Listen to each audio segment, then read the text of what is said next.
is going on, hobby family? It is your boy K-Dub, and this is K-Dub's High Five. 5 rapid fire questions with your favorite hobby faces. And today it's a hobby OG favorite face. He's the co-host of the On the Fly podcast, also the host of the brand new series on YouTube, Chasing Cardboard. My new friend, your friend, Ty Wilson at Breaker Culture on Twitter. How are you doing today, my friend? I'm doing well. How are you? I'm great, man. Hey, I appreciate you joining me, man. It's exciting to get you on here. How it works, I'm going to throw 5 questions at you, one right after another, all hobby related. Ready to take on the high five? Let's do it. All right, man. I know that you've been in the hobby for a while now. Can you walk me through your resume a little bit when it comes to the hobby stuff? Yeah. So I started collecting a long time ago, 20 years ago, started a Breaker Culture podcast, which was spun out of this idea of, hey, there's all this breaking in 2016. Mm-hmm. What the heck? Nobody knows what that means.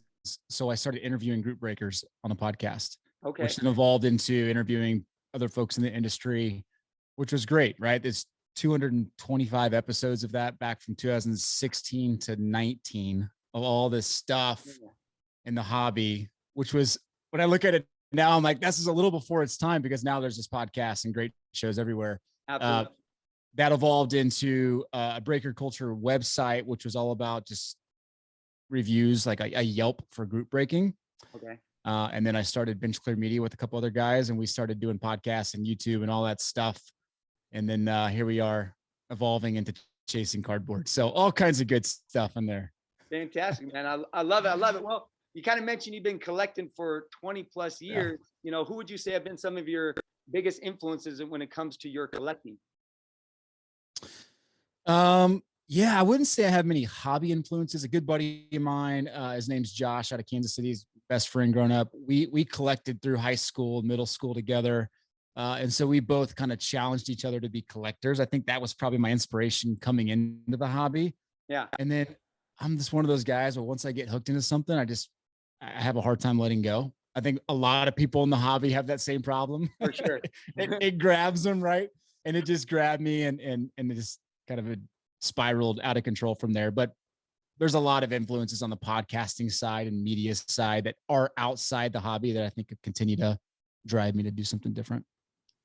So would you say that your collecting has been like present from middle school to high school and beyond, or did you take a little break like most of us, kind of fall away from cards and then come back? Yeah, it took a little break in there. We went overseas for a while. We served as missions work, my wife and I, and 3 kids at the time. Okay. So we had to do it then overseas in China. And then obviously when you're newly married, right, you don't have any money. We didn't have any money. So I didn't put any money into sports cards for a couple of years there early on. But for the most part, you could draw a line and kind of see little blips, but it continues to kind of increase and stay a part of my life. Absolutely. Well, newly married or oldly married, man, I don't know when the money starts coming, but I'm still waiting for that. Oh. You're a teacher. You're taking a sacrifice for all of us. Well, let's get into the cards, man. When it comes to your collection, your PC, is there kind of a grail chase for you out there, or a card in your collection that you have that when you got it, you knew you'd never let go of it? Yeah, I would say a lot of Michael Porter Jr. cards that I have, I'll never let go of. Okay. We're a big Mizzou Tiger family, so we love collecting Mizzou Tiger guys. So he's a recent guy, of course. 3 years in the league, but we're also a big Kansas City Royals family. So we have a lot of George Bretts and Alex Gordons and Whit Merrifields and now Bobby Witt Jr. Yeah. With all the kids kind of just collectively thinking of this as their collection. I would never sell that stuff. It's just important to our family. So kids collect along with you as well. They do. My 2 older boys are big time collectors. My older daughter now, since she's playing softball, is starting to want to collect baseball players. Cool. So yeah, it's fun. Is there any big names that they're chasing right now in their PCs? Yeah. So my oldest son likes to collect Chris Bryant. Okay. He's been a Cubs fan alongside the Royals. And then my second son, Kai, collects Salvador Perez. So yeah, nice. It's fun. And I heard you mention Michael Porter Jr., who's also a Washington high school basketball player. So I got to watch him in the tournament. So that's crazy. Awesome. Yeah. He threw an alley-oop off the backboard in the state championship and dunked it. It was one of the most amazing things I've seen from a high schooler. So shout out Michael Porter Jr. if he ever watches. That's right. I'm sure he does. I'm sure he does. All right, man. Well, let's move to the product. All the money in the world, you can rip one product. What product are you ripping and why? I'm ripping 96, 97 Chrome basketball hobby boxes. My Not man. even twice. My man. And why? I love Iverson. I love Kobe. And Okay. you got the Chrome rookies in there. You got the refractors. You got all the good, the good parallels and all that good stuff. I mean, what are they? 20 grand a box right now? Like, Yeah. it's one of those, like, I would never be able to open one, Mm-hmm. but man, if money was no object, that'd be fun. I think this may be the start of a beautiful friendship, man. Cause I've always thought if I could rip any product, it would be 96, 97 Fleer metal. I love Fleer metal, man. And to get a chance to score all those, that 96, 97 class of Kobe and Ray Allen. And I mean, all those with Steve Nash, there's so many great guys in there. And that's kind of our 86 draft, for guys in their 30s and 40s. I mean, that's kind of our 86 draft. So yeah, no, you're exactly right. Yeah. You can go through any of those products there. Flair Showcase, metal, Topps Chrome, Topps. I mean, all that's incredibly good goodness. So good. So good. Yeah. All right, man. Last question I got from you here. Okay. Obviously you said you've been kind of rooted in the hobby since 2016, doing podcasts, doing the website, kind of looking over the last 6-7 years, like what are some trends that you have seen that you're seeing now that makes you get excited about the hobby moving forward into 2022 and then kind of in beyond? I mean, obviously the big trends, right? I talked about group breaking. I was kind of a part of that world, not as a group breaker, but seeing that make its way and take years for the hobby to accept it. It cracks me up thinking about it now.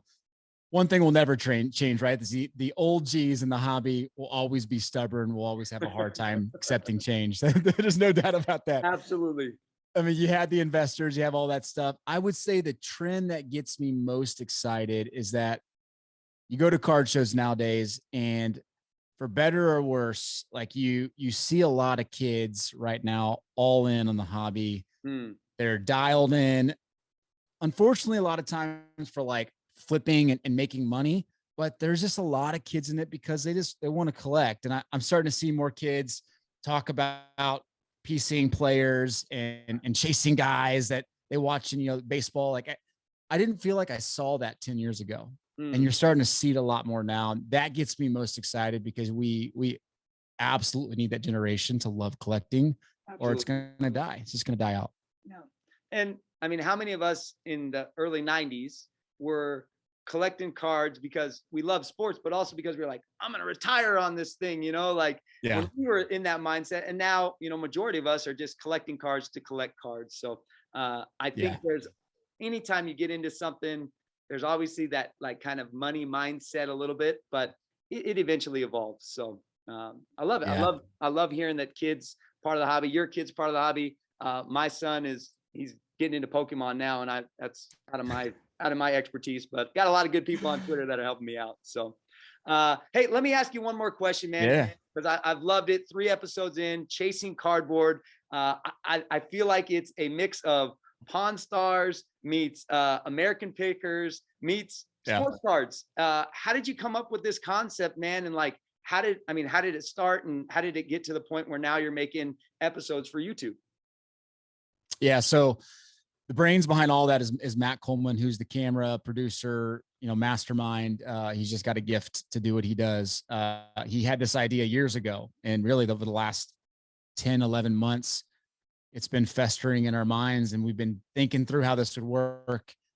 And so it evolved from Matt having this idea. And when we played it out, it was like, he had it scripted to a T how he wanted to execute this. And so it was just like, hey, Ty, can you go be the face and be yourself on camera? I got everything else taken care of. He's that good. And it's one of those things where we're like, we know there's a lot of content, but what's missing is like that TV oriented, family friendly content where all of you guys could sit down with your grandparents and family and friends and just kind of enjoy the element of chasing baseball cards and basketball cards. And so we're trying to keep that spirit. And it's a journey, man. It's hard, but it's really fun trying to develop out this concept and see if it sticks. So thank you so much for the compliments. Yeah, well, I love it, man. I enjoy it. Keep it up. And I like you said, I love that the people aspect is a part of it. It's not just about finding cards, getting cards. It's about hearing people's stories, learning about people, learning about their collections. So